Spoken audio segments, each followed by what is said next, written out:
Greetings and welcome back. Today I'm going to be talking about Thief of Time by Terry Pratchett.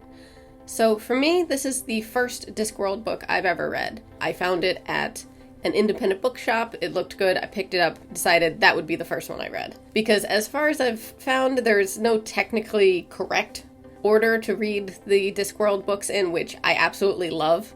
That you can kind of just bounce around, pick a book, jump around, or pick a series in the Discworld set of books and just go from there. So Thief of Time is part of the Death series. It's actually, I believe it's the last one, and I believe the 26th book that Terry Pratchett published. So it's sort of in the middle of the whole series of Discworld, but it was a good place to start as any. One nice thing that seems to be part of all the books is you really can just start anywhere, because even if there's background, they give basic context so you're not lost with, different characters that may have shown up in earlier books or anything like that.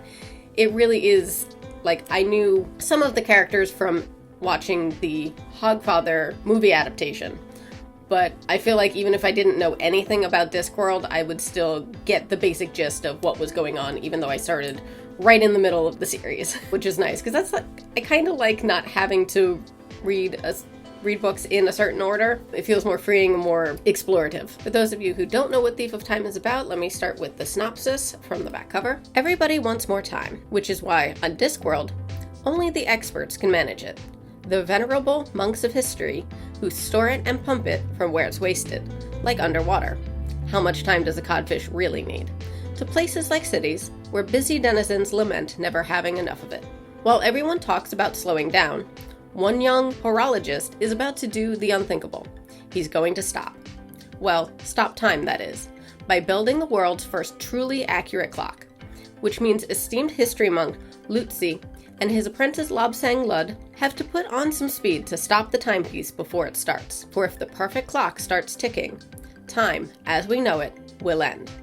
And then the trouble will really begin. So that's the basic idea. So this book is great because it's got a huge cast of characters. So we kind of start with the clockmaker, Jeremy, gets tasked with creating a truly accurate clock and sort of stumbles upon this glass clock that uses the tick of the universe to tell time. And so he's trying to build that, and he gets an assistant, Igor, who's a really funny character. It very leans into the sort of stereotypical idea of the Frankenstein Igor kind of it even talks about he's expected to have a hunch and talk with a lisp, and it's just really, it's sort of that satirical quality of the Discworld books where, because it's sort of expected that an Igor acts like this, that's how he acts, and Igor's actually part of there's a Igor Corporation where they lend out assistants to mad scientists. It's really funny. So we've got Jeremy and Igor working on the clock, and then we have the monks of history, and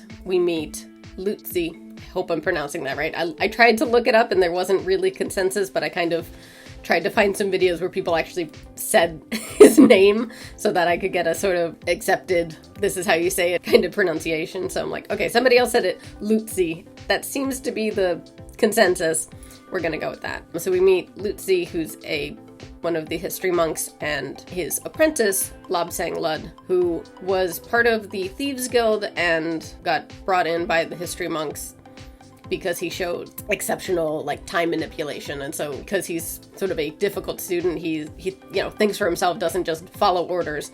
They set him as an apprentice with Lu-Tze, and they find out that the clock is being made, and Lu-Tze had experienced this before. There was a clock made previously, and it broke the universe, and the history monks had to put time back together sort of haphazardly, and so they don't want that to happen again because it could really, really break things. So they go out and they're trying to fix it. At the same time, we've got the character of Death, because like I said, this is part of the Death series. I think it's actually the last one in the Death series, but again, I'm okay with jumping around.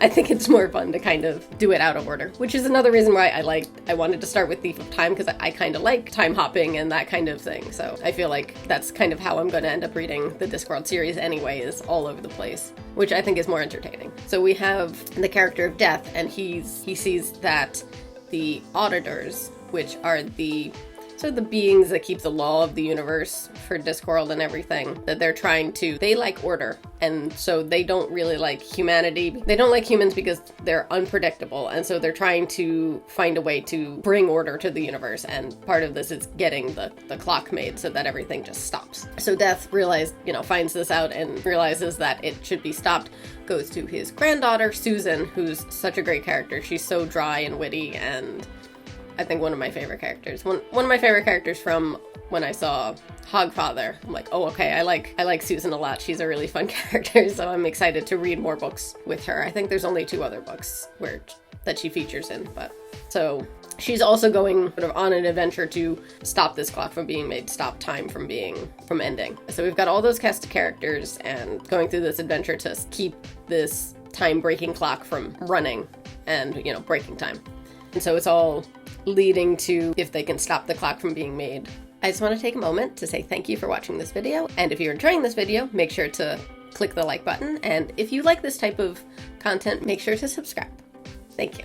So with the clock being made and all the different characters trying to find it, to stop it, it's sort of everything leading to that one point. And what's really interesting in the writing, we get sort of, I don't know if this is typical of the Discworld series or if it's more specific to Thief of Time, but we get a lot of scenes with all the different characters sort of spliced together, like one scene, then we jump to another set of characters, then we jump to another set of characters, and between that, we get just the word tick, like the ticking of a clock. And it was really effective in sort of the tone of the book, where we get a scene and a tick, and it's another scene and a tick. And, it was really cool the way it's structured like that. And at first, I felt like it was almost like tick of a clock and you go to a different time period, but I realized later on that it was more like a countdown, like the clock is ticking, we have to get to our goal kind of thing. So both ways, it really worked well, and I really like the sort of interspersed scenes with all the different characters, because again, we have such a big cast of characters, it's really nice to kind of see a snippet here, a snippet there,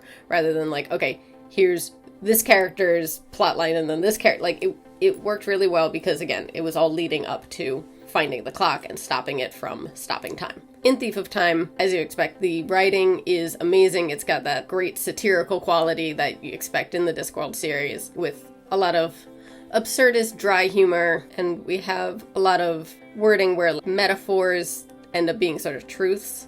So, like, when it's just a saying, it's like that actually reality in the world. One example is with Igor, the company they're from, the Igors, where they send out assistance. The tagline for the company is a spare hand when needed, but Igor has his grandfather's hands, like literally has different hands, and so it's sort of that like spare hand, and they literally mean a spare hand rather than the metaphor of a spare hand. So like that type of humor and taking metaphors and make them real in a satirical way.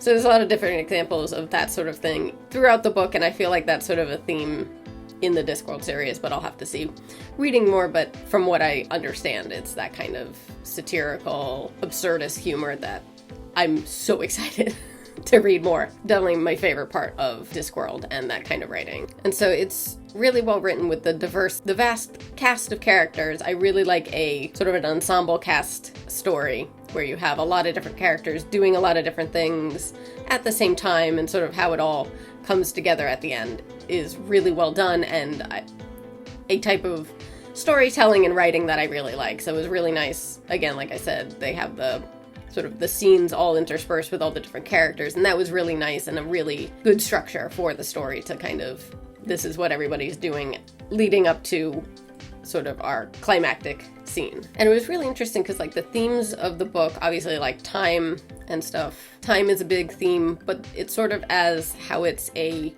man-made structure kind of thing. And in that, like, I feel like a bigger theme really was sort of what it means to be human and what humanity is. And I feel like all the characters sort of explored that in their own way, or were used to examine what it means to be human. There were a lot of really good examinations of that, like with Susan thinking about like she technically is human, but because her mother was adopted by Death, she ends up with sort of supernatural powers, and sort of how human is she, how immortal, and sort of examining that. And then I I don't want to spoil anything, but with the auditors, they have a really great examination of what it means to be human, and I really liked those parts with how the auditors, who were sort of, they're ethereal beings, they don't understand humanity, which is why they don't like how unpredictable they are.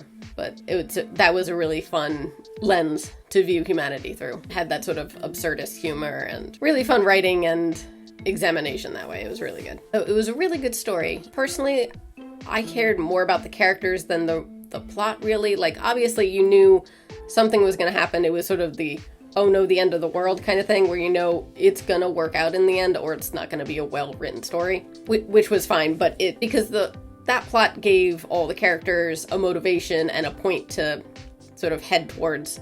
So it definitely worked. It was just very world-ending plot lines I don't care so much about, because it's like, okay, yeah, it's gonna have to fix itself, but how are they gonna fix it? And that was an interesting journey, and it really emphasized all the characters. It's really a character-driven story. Character-driven stories are definitely my favorite type of storytelling. I'm always really invested in characters and character development. Thief of Time does that very well, where even with a large cast of characters, you really get to examine and see all the different characters and the parts they play and how they change and grow throughout the story. So I was really excited to start the Discworld series, and I really enjoyed starting with Thief of Time because it included a lot of characters I already knew from movie adaptations I had seen of Hogfather and everything, so I knew I was interested in the characters in the Death series, so Thief of Time was a really fun introduction into reading the series. I know I sort of technically started my introduction to Discworld with Hogfather, which was good as well, but I do want to save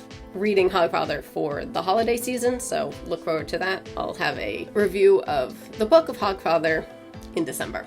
And every month I will have a review of a different book in the Discworld series. And I'm really excited to get into those and see meet all the different characters, get into all the different series within Discworld. So I would recommend Thief of Time for anybody who likes Terry Pratchett's type of writing, and especially if you like a big cast of characters in your story, you like character-driven stories, especially if you're interested in how the story sort of examines what it means to be human, because that's definitely a big part of this book, is examining humanity and what it means to be human, which is a really nice theme and worked really well with the character-driven plot. So definitely, if you haven't yet, check out Thief of Time. It's a really good book and a really fun read. Good story, good plots, good characters. Let me know if you've read Thief of Time, your thoughts on it down in the comments. And as always, I hope you all have a wonderful day.